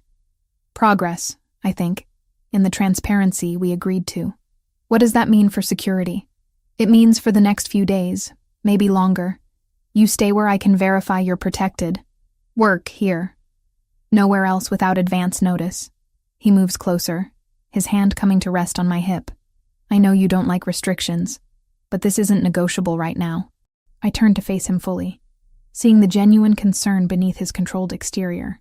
Okay, but Franco, you have to tell me, is this the kind of threat where I should be worried about violence directed at me specifically, or is it about territorial posturing? Both. He's direct, which I appreciate even as it sends ice through my veins. The Yakuza knows you matter to me. Richard Castellano made sure of that after the fundraiser. They won't target you directly. That would trigger war they're not ready for. But they might use the threat of you to gain leverage. So I'm a bargaining chip. You're a complication they're calculating how to use. Franco's expression hardens. Which is why, for the next 72 hours minimum, you're under enhanced protection. Thomas and another guard with you at all times, tracking on your phone that I monitor personally. No deviations from planned routes. The restrictions should feel suffocating. A month ago, they might have. But I've learned enough about Franco's world to understand that these measures aren't about control. They're about keeping me alive. What do you need from me? Relief flashes across his face. Cooperation without argument. Trust that I'm not overreacting. I trust you. I do. I realize. Completely. Just keep me informed about what's happening. Don't shut me out because you think ignorance will protect me. Deal. The next 3 days pass under enhanced security. 2 guards now.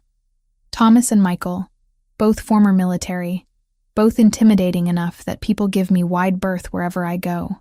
Franco works from home when possible, and when he must go to meetings, he calls every hour to confirm I'm safe. It's during one of these calls, on Thursday afternoon while I'm organizing files in the office, that things shift. The negotiations are moving forward, Franco says, his voice carrying the edge of controlled satisfaction. The Yakuza is willing to establish clear boundaries if we offer financial compensation for the disputed territory. It's more than I'd prefer to pay, but it resolves this without violence.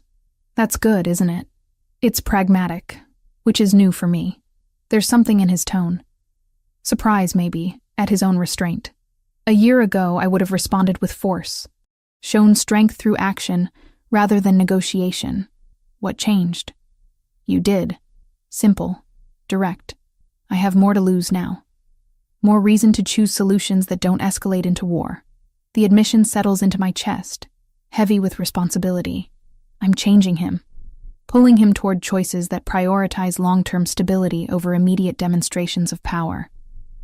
It should feel good, but it's complicated by knowing those choices might be seen as weakness by others in his organization. Franco, if choosing negotiation puts you at risk with your own people, they'll adapt, or they'll leave. His voice is firm. I'm still in charge, Emily. My decisions stand. But yes, I'm making different choices now because different things matter. That's growth, not weakness. I want to believe him, want to trust that his organization will accept this shift. But doubt lingers. That evening, Franco suggests something unexpected. I want to help your family more directly, he says over dinner at his place. Your father's retraining is good, but it's not enough. I want to offer him a position with one of my legitimate companies. Management role, good salary, full benefits. Something that gives him back his sense of purpose. The offer catches me completely off guard. Franco, that's too much. It's practical. I have positions that need filling.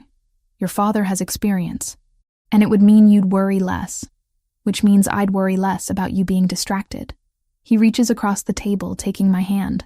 Let me do this, not as charity, but as investment in your family's stability, which directly impacts your well-being. I think about my father, about the depression that's eaten away at him for 2 years, about how much a real job, a position that values his experience, might mean. What kind of position? Facilities management for the restaurant group.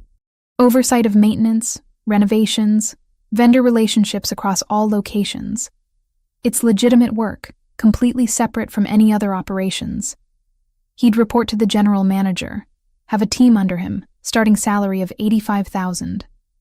$85,000. More than my father made at his previous job, with benefits and respect and purpose. He'd have to move to New York, or commute. Connecticut to Brooklyn is doable, or we help them relocate if they want. Franco squeezes my hand. Emily, I'm not trying to buy your family's approval or create dependence. I'm trying to solve a problem that causes you stress. Your father needs work that restores his dignity. I have that work available. It's a clean solution. And my mother, my sister, your mother could transfer her nursing license to New York if they relocate. Plenty of hospitals hiring. Your sister could finish her education here, better schools, more opportunities. But again, all optional. I'm offering help, not demanding changes. The scope of what he's proposing is overwhelming. Not just helping my father, but potentially transforming my entire family's situation. I need to talk to them. Can't make these decisions for them. Of course. Talk to them. See what they want. The offer stands regardless. He pauses. But Emily, understand, this isn't separate from us. I'm not just helping your family out of generosity. I'm doing it because they're important to you, which makes them important to me. This is what being mine means. Your concerns become my concerns. The possessiveness in his tone should probably bother me more than it does. But I'm learning that Franco's possessiveness is just the flip side of his protection. They're inseparable, two aspects of the same fierce loyalty. I call my mother that night, explaining Franco's offer with as much detail as I can provide without overwhelming her. Emily, this is incredibly generous, Linda says, her voice thick with emotion. But honey, are you sure this is just about helping your father? This man is offering your dad a job, possibly relocating our whole family. That's a lot of influence over our lives. I know, Mom. But I also know Franco wouldn't offer if he didn't mean it genuinely. He's not manipulative. If anything, he's almost too direct. I take a breath. And yes, Part of it is about reducing my stress so I can focus on my work and our relationship. But that doesn't make the opportunity less real or valuable. Let me talk to your father. It could change everything for us. But we need to think carefully about accepting this level of help from someone we've never met. You could meet him. Come visit for a weekend. See his businesses. Meet him in person. Decide if this feels right. There's a long pause. Okay. Let me coordinate with your father and Kayla. Maybe we come down next weekend? After we hang up, I find Franco in his office, reviewing security reports. My family wants to meet you. They're coming next weekend to see the businesses, meet you properly before making any decisions. Franco looks up, something that might be nerves flickering across his usually controlled expression. They should meet me, make informed decisions. He sets aside his papers. What should I expect? My mother will be protective, probably suspicious. My father will be desperately hopeful but trying not to show it. Kayla will be impressed by everything and probably embarrass me. I move to his side. Just be yourself. They'll see what I see. And what do you see? Someone complicated who's trying to do right by the people he cares about. Someone whose methods aren't always clean but whose intentions toward me are honest. I cup his face. Someone I'm falling in love with, despite every rational reason I shouldn't. The confession hangs between us. The first time either of us has named this feeling that's been growing since that rainy Thursday evening 2 months ago. Franco stands, pulling me close. I love you, Emily. Have for weeks now, maybe longer. I just didn't know how to say it without it sounding like another claim. Another possession. It can be both. I whisper against his chest. A claim and a gift. Possession and freedom. That's what we are. All the contradictions existing simultaneously. He kisses me then, deep and claiming, and I feel the truth of our relationship in that kiss. Complicated, intense, built on foundations that include both danger and devotion. When we break apart, Franco keeps me in his arms. Whatever your family decides, whatever happens with the negotiations, whatever complications arise, you're mine, and I'm yours. That's the only certainty that matters. I want to argue about certainty in an uncertain world, want to point out all the ways this could still fall apart, but standing in his arms, feeling the solid reality of his presence, I choose to believe in the one certainty he's offering. Sometimes love means accepting the complicated truth that protection and possession can exist alongside genuine care, that a man who operates in moral gray areas can still love with absolute clarity, that choosing someone dangerous doesn't make the choice wrong, it just makes it conscious. And I'm choosing Franco Ravellini, fully aware of exactly what that choice means. The abduction happens on a Wednesday afternoon in early December, 3 weeks after Franco's negotiations with the Yakuza Yamaguchi began showing real progress. I'm leaving the office building for a quick coffee run, approved by Thomas, within the established safe zone, with Michael trailing 20 feet behind as additional security. Everything follows protocol perfectly, until it doesn't. The man who approaches me looks like any other businessman on a Manhattan sidewalk.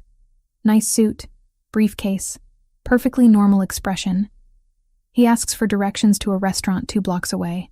I start to answer, pointing east, when something sharp presses against my ribs. Don't scream, he says quietly in accented English. Walk with me to the car. If you alert your guard, I'll kill you both. My mind goes blank with terror, then floods with everything Franco taught me about not showing fear, about staying calm in dangerous situations, about calculating odds of survival. The car is a dark sedan parked at the curb, engine running. Another man in the driver's seat. This was planned, coordinated, executed with precision that suggests professional operation. Michael is still 20 feet back, checking his phone, unaware. If I scream, this man might actually shoot. If I don't, I'm getting into that car. I make the calculation in 3 seconds. Franco will find me. He always knows where I am, has tracking on my phone, has resources I can't even imagine. But if I'm dead on this sidewalk, none of that matters. I get in the car. The man slides in beside me, keeping the gun, small, easily concealed, pressed against my side. Phone. I hand it over without argument. He removes the battery, tosses both pieces out the window as we pull into traffic. The tracking is gone. Franco's lifeline to my location severed. Terror threatens to overwhelm me, but I force it down. Remember what Franco said about fear being useful, only if it keeps you alert. About panic making you vulnerable. Where are you taking me? Quiet. The drive lasts maybe 30 minutes, though tracking time becomes difficult when adrenaline makes every second stretch. We end up in Queens, in an industrial area filled with warehouses and storage facilities. The building they take me to is abandoned, or appears to be. Broken windows, rust on the metal doors, general air of neglect. Inside is different. Someone has prepared this space. A chair in the center of an empty room. Rope. A camera set up on a tripod. This isn't random violence. This is staged, designed to be filmed and sent somewhere. To Franco. Sit.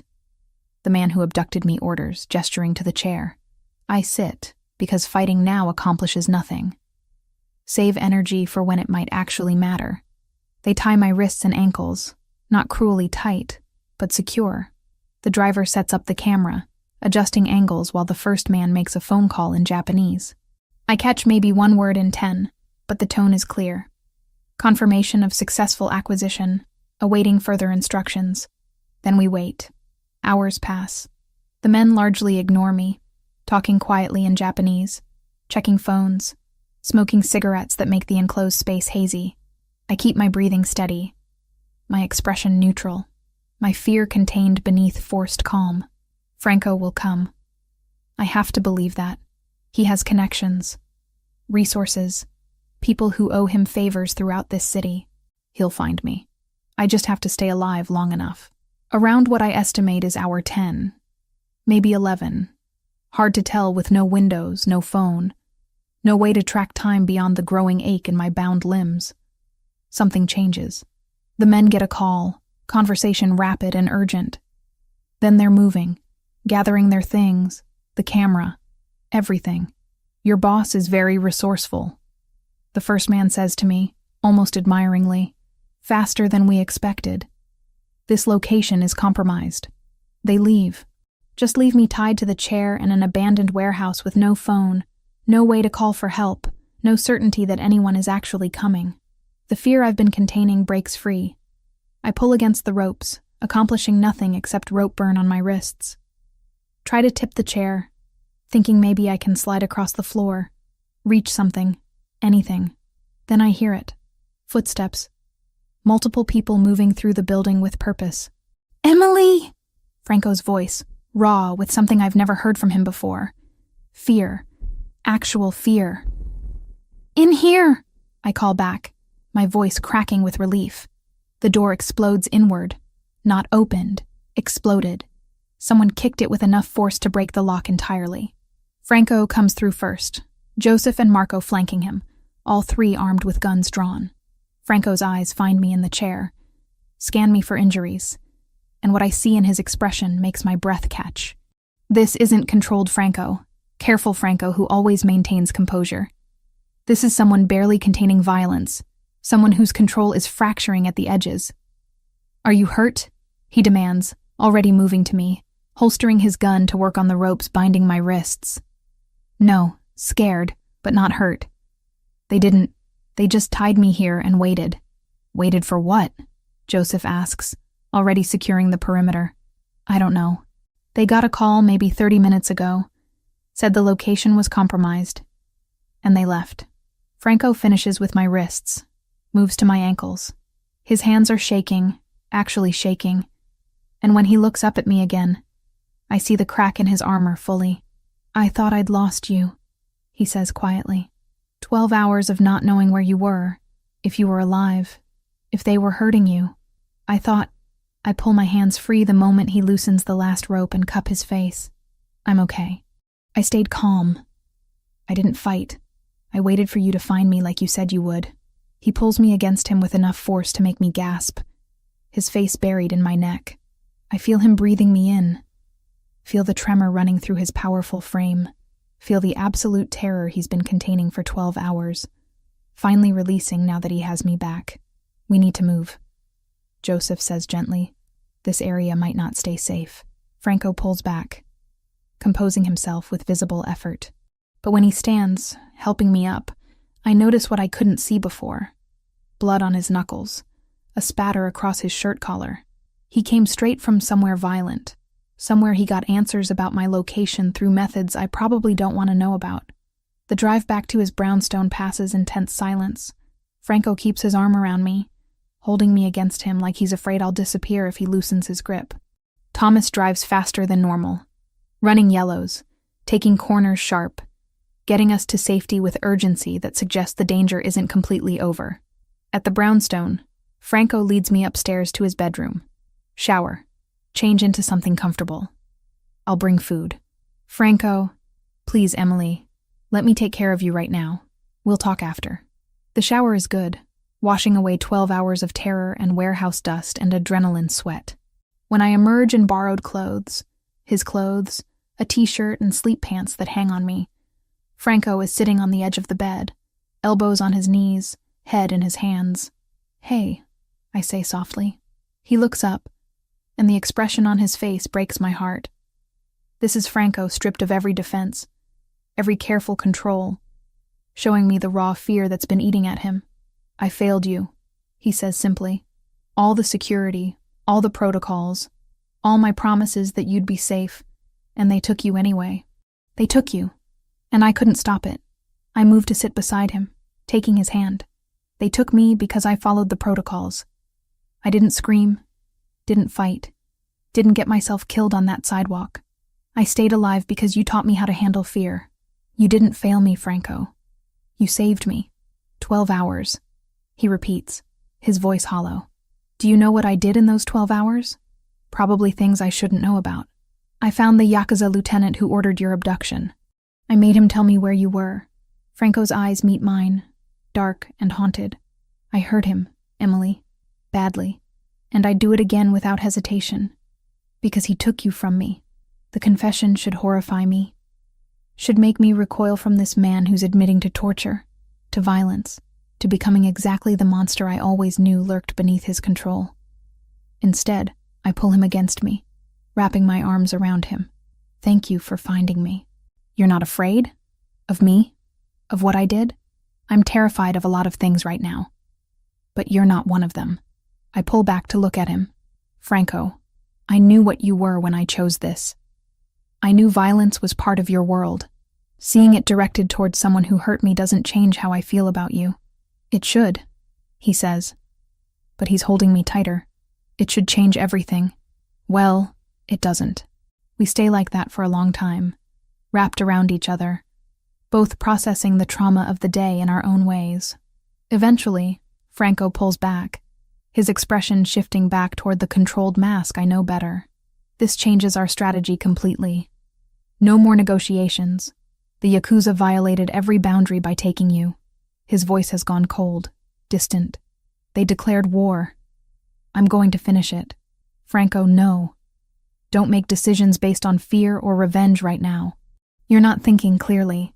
I'm thinking with perfect clarity. They took you to make a point, to show that negotiation is weakness. If I don't respond with overwhelming force, I look vulnerable to every organization watching this situation. I grab his face, forcing him to look at me. Or you respond by showing that you're strategic enough to end this without war, that you're strong enough to choose the harder path. I search his eyes. What did you tell me changed? What made you choose negotiation over violence in the first place? You did, he admits quietly. Then let me finish changing you. Let me help you find the solution that doesn't involve more blood.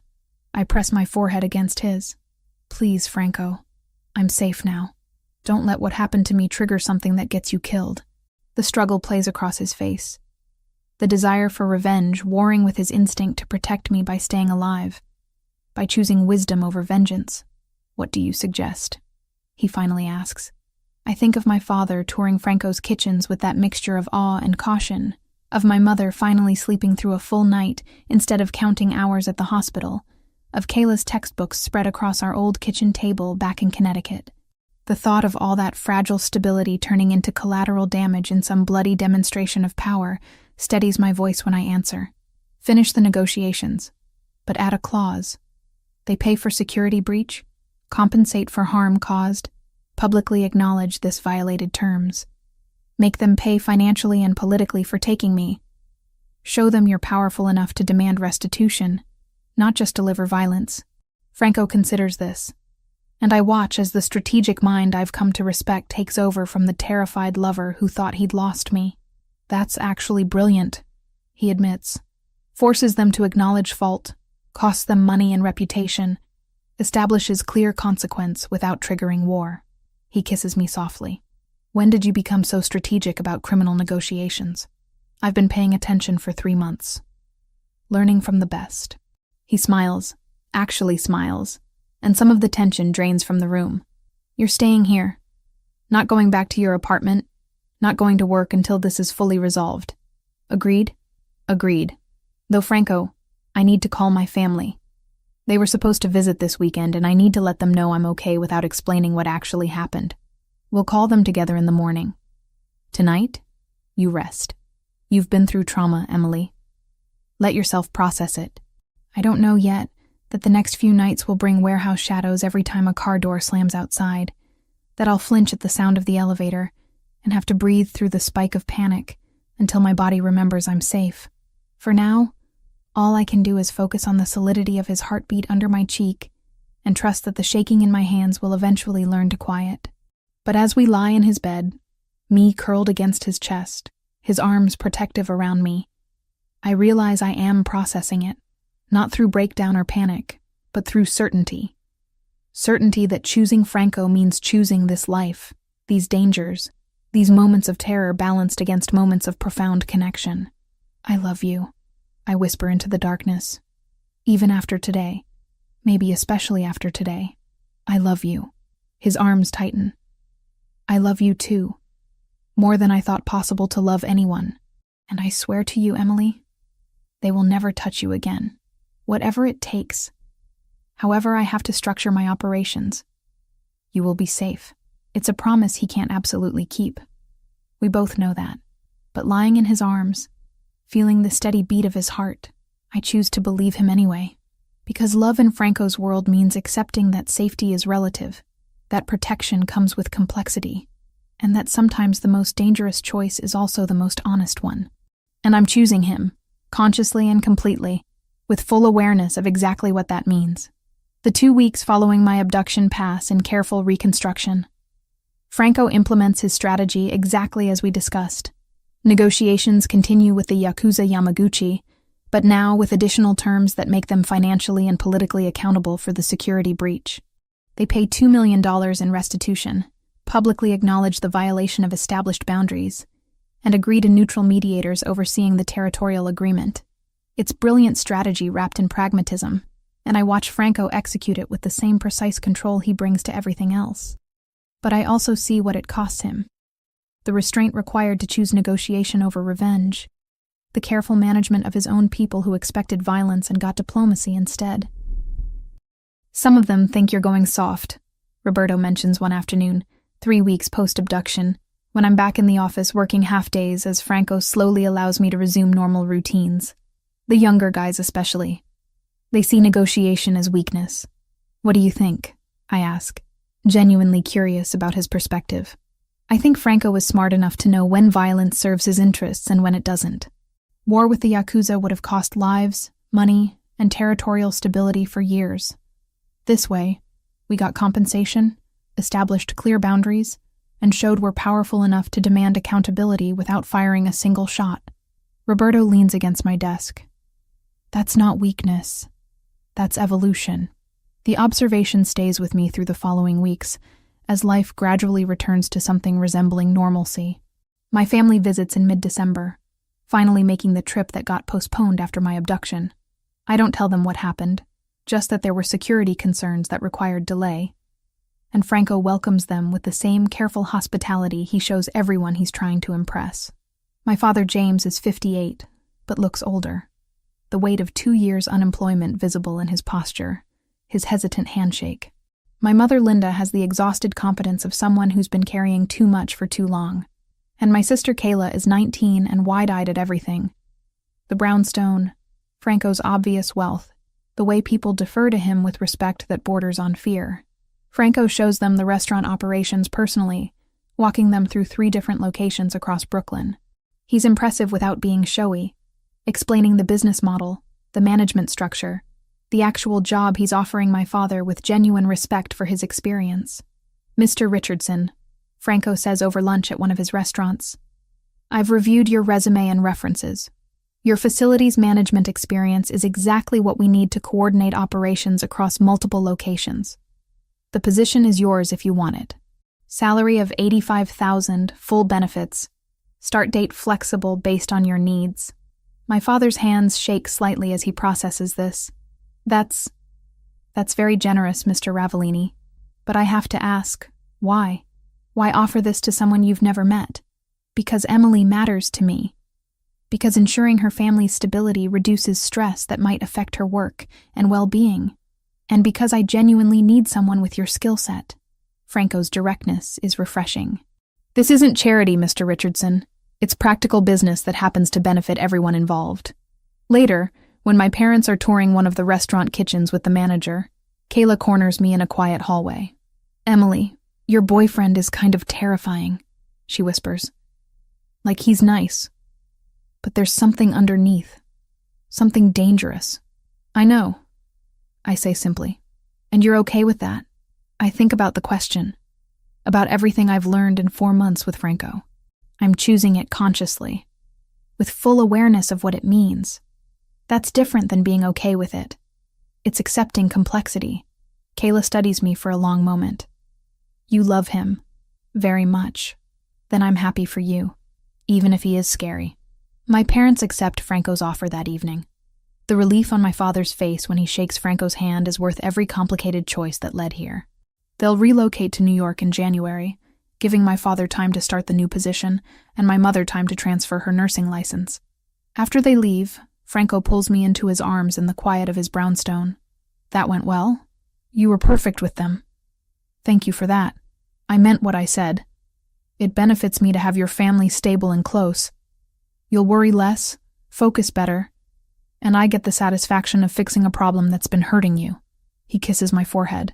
Pragmatism wrapped in care. December slides into early January with the kind of peaceful routine I never expected to find in Franco's world. The Yakuza agreement holds. Territorial boundaries respected, no further incidents. A fragile peace maintained through clear consequences and mutual pragmatism. My family settles into New York, my father starting his new position with enthusiasm that restores some of his lost vitality. My mother finds work at Brooklyn Methodist, coincidentally the same hospital where Roberto's girlfriend Vanessa works.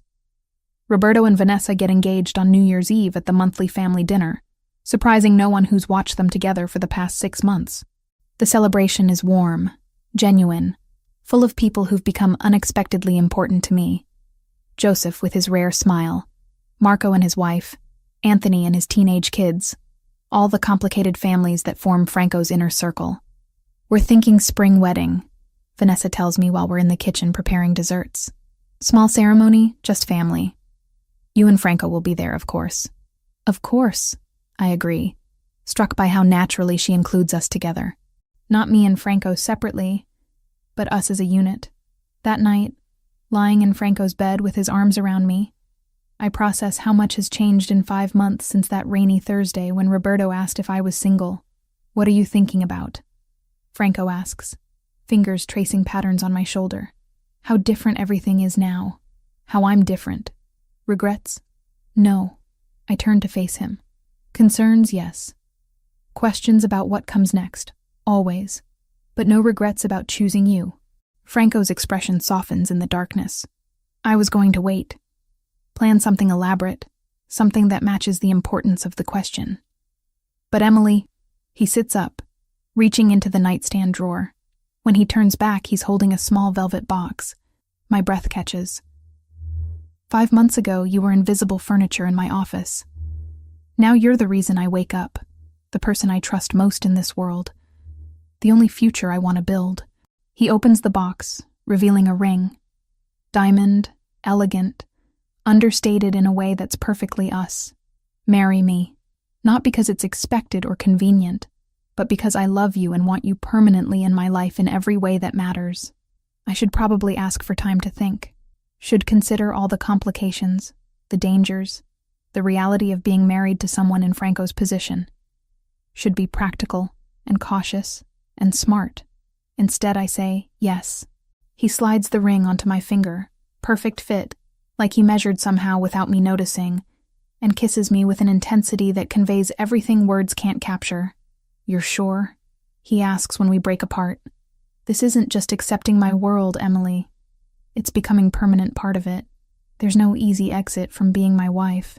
I know exactly what I'm agreeing to. I'm choosing it anyway. I cup his face. I'm choosing you, Franco Ravellini. Complicated, dangerous, surprisingly romantic you. He laughs, pulling me against him. We'll do this right. Engagement party, proper wedding, all the traditional elements you deserve. Can Giovanni cater? Obviously. He'll be offended if we ask anyone else. 3 months later, on a Saturday in April, we're married in a small ceremony at a historic church in Brooklyn Heights. My family sits on one side. My father healthy and employed.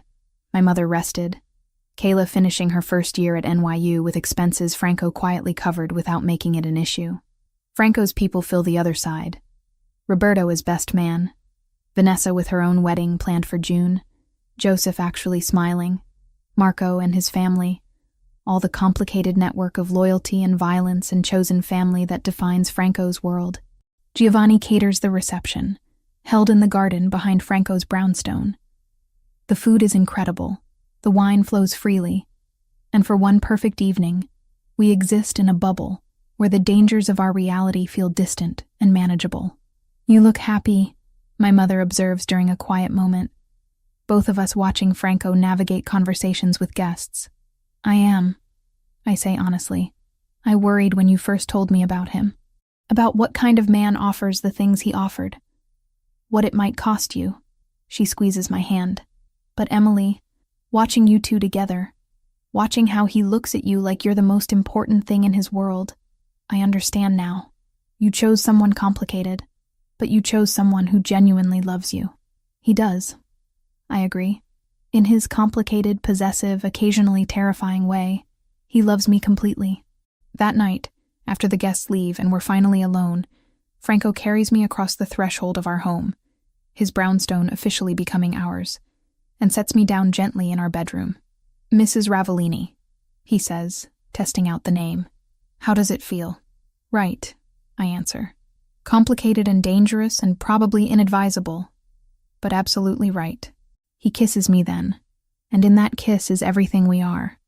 The complexity, the chemistry, the conscious choice to build a life together despite every rational reason we shouldn't. Later, wrapped in his arms with Manhattan's lights visible through the windows, I think about the journey that brought us here, from invisible secretary to protected girlfriend, to wife of a man who operates in moral gray areas, but loves with absolute clarity. It's not the life I planned. Not the future I imagined when I moved to New York with culinary dreams and student debt. It's better. What are you thinking now? Franco asks, his voice drowsy with contentment. That I'm exactly where I'm supposed to be. That everything that happened, the fear, the danger, the complexity, led here. To you, to us, to this life we're building together. No regrets about marrying a criminal? No regrets about marrying the man I love, who happens to operate in complicated spaces. I turn to face him. Franco, you're not defined solely by the illegal aspects of your work. You're also the man who employs hundreds legitimately, who negotiated peace instead of choosing war, who helped my family when he didn't have to. You're complicated, not simple, and I love all of it. His arms tighten around me. I don't deserve you. Probably not. But you have me anyway. We fall asleep like that, wrapped around each other, and I drift off knowing that tomorrow will bring its own complications. The Yakuza piece will need maintenance. Franco's operations will continue with their moral ambiguity. And being Mrs. Ravellini will mean navigating dangers I'm still learning to understand. But tonight, in this moment, we're just Emily and Franco, two people who found each other against all odds and chose to build something real from the complicated truth of who we are together. And that choice, conscious and complete, is the only certainty that matters.